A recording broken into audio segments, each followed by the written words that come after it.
ओडिशा के बालासोर में हुए भीषण ट्रेन हादसे के 51 घंटे बाद ट्रैक पर ट्रेन फिर हवा से बातें करती हुई दिखी। हवा के परों को चीरते हुए आगे बढ़ती ये ट्रेन जैसे बता रही हो कि चलना ही जिंदगी है, चलती ही जा रही है। दुख के बादल और गम के अंधेरे को चीरते हुए ये ट्रेन नई ऊर्जा के साथ उम्मीद की पटरी पर दौड़ी तो देखने वालों में भी जोश भर गया। इस दौरान वहां मौजूद रेल मंत्री ने भावपूर्ण तरीके से हाथ जोड़कर ट्रेन को विदा किया। इससे पहले उन्होंने रात के सन्नाटे को चीरकर आगे बढ़ती इस ट्रेन का हाथ हिलाकर अभिवादन भी किया। दुर्घटना के 51 घंटे के अंदर ट्रेन सेवा शुरू होने पर रेल मंत्री भावुक नजर आए और फिर उन्होंने नम्रता के साथ अपने हाथ जोड़ लिए। हादसे वाली जगह पर तेजी से काम चल रहा है।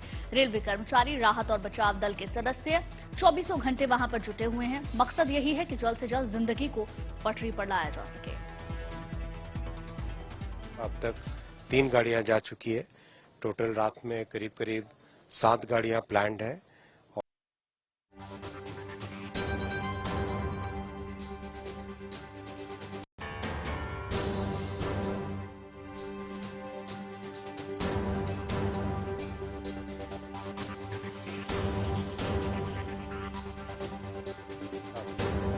गाड़ियां जा चुकी है।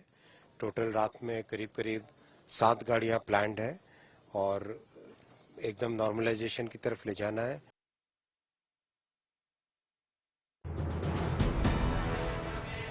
यूपी के मुख्यमंत्री योगी आदित्यनाथ का जन्मदिन है, यानी 5 जून 2023 को 51 साल के मुख्यमंत्री हो गए हैं। इस मौके पर देश भर से उन्हें बधाइयां और शुभकामनाएं संदेश मिल रहे हैं। इस बीच सीएम योगी ने गोरखनाथ मंदिर में रुद्राभिषेक से अपने दिन की शुरुआत की। इसके बाद जनता दर्शन कार्यक्रम में बड़ी संख्या में जुटे फरियादियों की समस्याओं को भी सुना। साथ ही वहां मौजूद अधिकारियों को समाधान के आदेश दिए। विश्व पर्यावरण दिवस के मौके पर पौधारोपण कर सीएम ने देशवासियों को इसकी बधाई दी। सीएम योगी ने जन्मदिन पर प्रदेश के कई जिलों में आज कार्यक्रम का आयोजन हो रहा है। इस मौके पर काशी में विशेष गंगा आरती की गई। मुख्यमंत्री योगी आदित्यनाथ का जन्म 5 जून 1972 को उत्तराखंड के पौड़ी गढ़वाल के पंचूर गांव में हुआ था। घर वालों ने उनका नाम अजय सिंह बिष्ट रखा था। 1994 में गोरखनाथ मंदिर के महंत अवैधनाथ से दीक्षा लेकर वे योगी बन गए। तब उनकी उम्र महज 22 साल थी।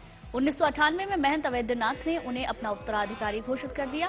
तब उनकी उम्र महज 26 साल थी। इसी साल लोकसभा प्रत्याशी के रूप में उन्होंने चुनाव लड़ा और सबसे कम उम्र में सांसद बनकर संसद भवन पहुंचे। वडोदरा में दिव्य दरबार लगाने के बाद बाबा बागेश्वर उत्तराखंड में भगवान बद्रीनाथ के दर्शन के लिए उनके दर पर पहुंचे। बाबा बागेश्वर पंडित धीरेन्द्र शास्त्री की एक झलक पाने के लिए भारी भीड़ उमड़ पड़ी। पुलिस की कड़ी सुरक्षा के बीच धीरेन्द्र शास्त्री बद्री विशाल के मंदिर पहुंचे। भगवान बद्री विशाल के दर्शन किए और पूरे भक्तिभाव से पूजा अर्चना की।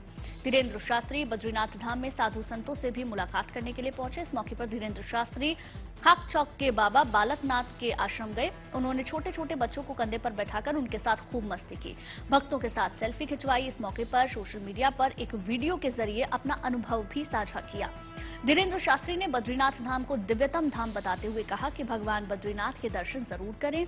बता दें कि सुरक्षा व्यवस्था को देखते हुए धीरेन्द्र शास्त्री के कार्यक्रम को गोपनीय रखा गया था, जिस कारण उनके एयरपोर्ट आने के बाद ही एयरपोर्ट कर्मियों को इसकी जानकारी मिली। बाबा बागेश्वर धाम के पंडित धीरेन्द्र शास्त्री का कहना है कि वे उत्तराखंड के संतों को बागेश्वर धाम में होने वाले आयोजन का आमंत्रण देने आए हैं।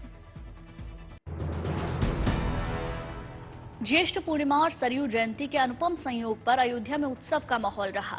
अयोध्या का सरयू तट शाम होते ही महाआरती से आलोकित हो उठा। 6 से अधिक संस्थाओं ने झांकियां सजाई, जिसका दर्शन कर भक्त निहाल हो उठे।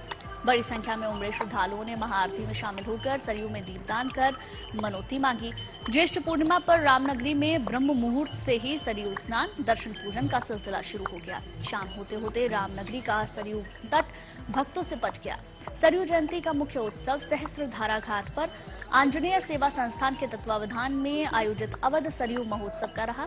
मां सरयू की भव्य झांकी के दर्शन के लिए भक्तों में जबरदस्त होड़ नजर आई। सरयू जयंती उत्सव के भव्य बनाने के लिए 5 कुंटल फूलों से आरती स्थल को सजाया गया। 5100 देसी घी की बाती से सरयू महाआरती की गई। इस दौरान सरयू घाट पर आस्था का संगम नजर आया। जयकारों से पूरा माहौल भक्तिमय हो उठा। इस दौरान सरयू के घाट पर धार्मिक सांस्कृतिक कार्यक्रम का आयोजन भी किया गया, जिसमें स्थानीय कलाकारों ने रंगारंग कार्यक्रमों की प्रस्तुति दी। बाबा बर्फानी के पावन धाम की तीर्थ यात्रा का आगाज होने वाला है। इस बार 1 जुलाई से जम्मू कश्मीर की पवित्र अमरनाथ गुफा की वार्षिक तीर्थ यात्रा शुरू होगी। इसके लिए तैयारियां जोर शोर से जारी हैं। जम्मू कश्मीर के पहाड़ी इलाकों में स्थित अमरनाथ गुफा तक पहुंचना आसान नहीं है। ऐसे में तीर्थ यात्रा शुरू होने से पहले अमरनाथ धाम के रास्तों को सुगम बनाने का खास इंतजाम किया जा रहा है। बॉर्डर रोड ऑर्गेनाइजेशन के जवान और कर्मचारी दिन रात एक करके जुटे हैं। सड़कों की मरम्मत की जा रही है। अमरनाथ मार्ग में पड़ने वाले दोनों बेस कैंप से लेकर पवित्र गुफा के रास्ते को युद्ध स्तर पर तैयार किया जा रहा है। बीआरओ के जवान रास्ते में जमा बर्फ को हटा रहे हैं। साथ ही साथ अमरनाथ ट्रैक को चौड़ा भी किया जा रहा है। वहीं जहां पर जरूरी है वहां पर फुट ब्रिज और ब्रेक वॉल भी तैयार की जा रही है। बीआरओ ने 15 जून तक रास्ते की सफाई करके उसे तीर्थ यात्रा के लायक बनाने का लक्ष्य रखा है। उम्मीद ये है कि ये काम तय समय सीमा में पूरा कर लिया जाएगा, ताकि अगले 15 दिन बाद होने वाली पवित्र यात्रा से पहले सुविधाओं का ट्रायल किया जा सके और खामियों को दुरुस्त किया जा सके।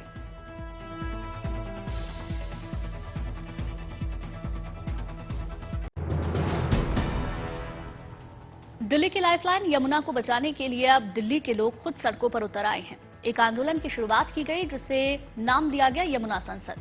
वजीराबाद, जहां से यमुना नदी दिल्ली में प्रवेश करती है, और कालिंदी कुंज तक, जहां से यमुना दिल्ली से उत्तर प्रदेश के लिए प्रस्थान करती है।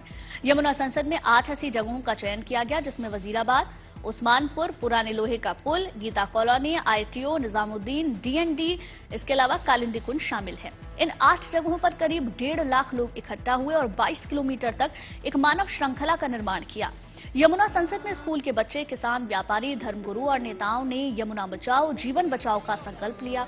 राजधानी दिल्ली में लोगों का जीवन यमुना नदी पर निर्भर करता है, लेकिन यमुनोत्री से दिल्ली पहुंचते पहुंचते यमुना अपना निर्मल स्वरूप खो देती है। यमुनोत्री से यमुना जब निकलती है तो यमुना का जल अमृत समान होता है, मगर दिल्ली तक आते आते यमुना का पानी पीने लायक नहीं रह जाता।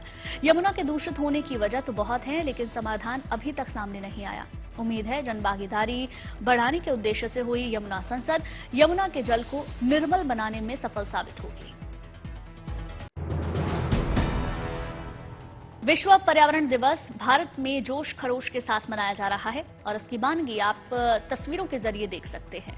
हमेशा की तरह इस बार भी सैंड आर्टिस्ट सुदर्शन पटनायक इसे अपने अंदाज में बना रहे हैं। उन्होंने पुरी के समुद्र के किनारे इस बार एक रेत का कछुआ बनाया है। अपने आर्ट का वीडियो उन्होंने ट्विटर पर शेयर किया। रेत का एक कछुआ 50 फीट लंबा और 30 फीट चौड़ा है, जिसमें प्लास्टिक बॉटल्स का उपयोग किया गया है। वहीं प्रयागराज की अगर बात करें तो यूनिवर्सिटी के छात्र भी एनवायरमेंट डे को अनोखे अंदाज में सेलिब्रेट कर रहे हैं। छात्रों ने संगम तट के रामघाट पर पृथ्वी की आकृति तैयार की है, जो करीब 15.24 मीटर के एक गोले में तैयार की गई है। इस पर 120 फीट लंबाई और 40 फीट चौड़ाई में विश्व पर्यावरण दिवस लिखा गया है। इस तस्वीर को जब ड्रोन कैमरे के जरिए कैद किया गया तो नजारा एकदम दिव्य और भव्य नजर आया। ऐसा लग रहा था मानो कि पृथ्वी संगम तट पर मौजूद हो। तो विश्व पर्यावरण दिवस मनाने की शुरुआत 1972 में हुई थी। संयुक्त राष्ट्र संघ ने 5 जून 1972 को पहला पर्यावरण दिवस मनाया। स्वीडन की राजधानी स्टॉकहोम में पहली बार पर्यावरण सम्मेलन आयोजित किया गया, जिसमें 119 देशों ने हिस्सा लिया।